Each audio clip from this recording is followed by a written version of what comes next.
Hey guys, it's Bellamy here from Midnight Suns, and today I have for you guys a review of the new Fallout TV series. So before I talk about the specifics of the show, let me just say that this show, Fallout, the TV series, is easily, in my opinion, the best live-action TV series video game adaptation ever. So of course I'm not going to compare this to Arcane or Cyberpunk Edgerunners. Those are amazing animated adaptations of video games. But when we talk about live-action video game TV adaptations, I think this is easily the best. I think this is way better than Halo. It is way better than even The Last of Us. And do bear in mind, I'm actually a huge fan of The Last of Us, the games and the TV series, but I actually think Fallout was even better than that.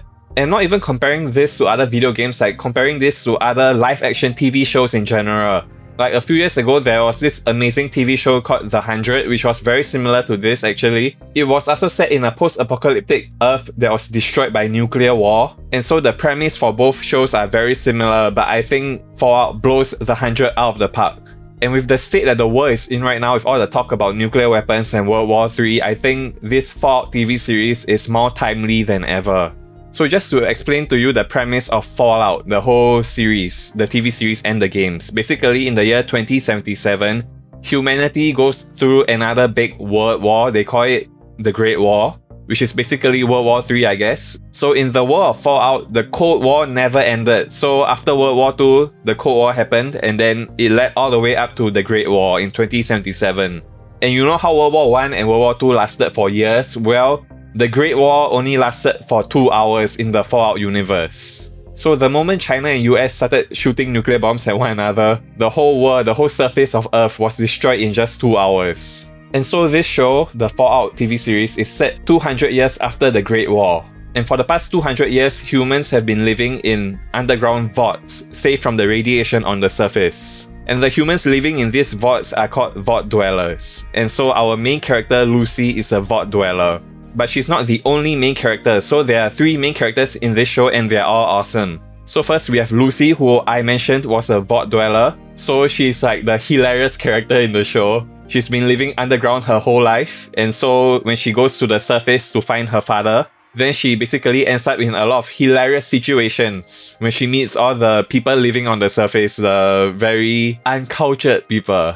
Her whole life when she's been in the vault, she's been living by rules, by morality, and when she goes to the surface, there's none of that. And so it's very hilarious to see her really behave like a fish out of water when she goes to the surface. She's such a funny, naive character, and you can't help but really love her. And I just love all her okie dokies. Okie dokie. And our second main character is Maximus. So he's a young recruit in this clan known as the Brotherhood of Steel. So they are this clan who goes around salvaging pre-war technology, and they basically enforce their will on the wastelands using their technology. So they are the ones with the super weapons, they are the ones you see in the trailer with those big power armor suits. And so yeah, Maximus is a member of this clan, the Brotherhood of Steel. And he's a young recruit that everyone in the clan picks on, and throughout the show you will see him try to prove his worth to the clan. And yeah, he's a very endearing character. Like anybody who has been bullied in their life will definitely relate to him. And then you have the third main character, who is by far my favorite character in this entire show, and he is named the Ghoul. So he is one of those crazy irradiated creatures that you see with like all their skin fallen off, with their nose fallen off. They look like monsters. And yeah, the main Ghoul that we follow around, who is just known as the Ghoul in this show, he's played by Walton Goggins, and yeah, his character is just so freaking hilarious and cool. I swear he has all the best lines, the best one-liners in the entire show. And even when he's doing things that are evil, you still can't help but like the guy because he's just so badass and cool while he's doing it. It's like you see all these other characters in the show, like even characters with like the big power armor. All these characters, when they see like explosions, when they see monsters, when they see bullets flying all across them, they all start running for their lives. But the Ghoul is the only character who is never fazed by anything. There's even a scene in the show, I won't spoil too much, but there's even a scene in the show where he fights basically an entire town, 1 versus 20. And he's just shooting everybody and dodging all their bullets and not even breaking a sweat while doing it. Like, you can't help but love how badass this guy is. And as you continue watching the show and you see more of his character arc, you see what made him the Ghoul that he is right now, then you can't help but really like him even more and root for him, even if he's not necessarily a hero. He's definitely more of an anti-hero. And yeah, it is impossible not to like this guy. If you like badass cowboy characters, then you're gonna love him for sure. He's easily one of my favorite live-action TV show characters of all time now. That's how much I love his character. And yeah, the writing in the show is really amazing. So I've only played Fallout 3, but I really feel that this show captures the vibe, the tone of Fallout perfectly. The whole world and all the characters and even the story, everything just feels like they fit perfectly in the Fallout universe that was established with the games. And I like that every single plot point that they introduced in the first few episodes, by the end of the show, everything gets addressed. Now, not every single plot point gets resolved because they still have to leave certain plot points open for Season 2, but everything does get addressed, so you don't feel like there's some crappy cliffhanger ending at the end of Season 1. The ending is super satisfying. There are so many cool moments at the end. There's like this big battle at the end, and yeah, that's just awesome.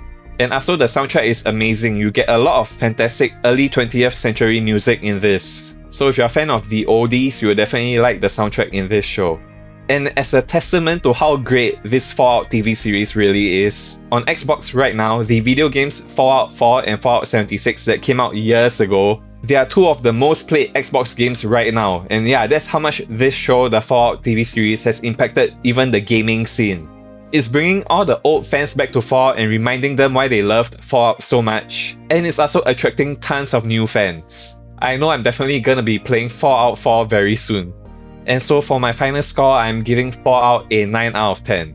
I highly recommend it for everybody who is a fan of post-apocalyptic sci-fi shows. The characters, the drama, the action, the cinematography, the music, the set design, everything is amazing in this show.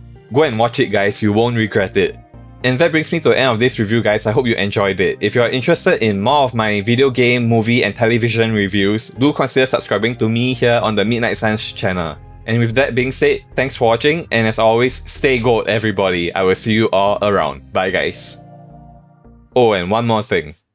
Feo, fuerte y formal.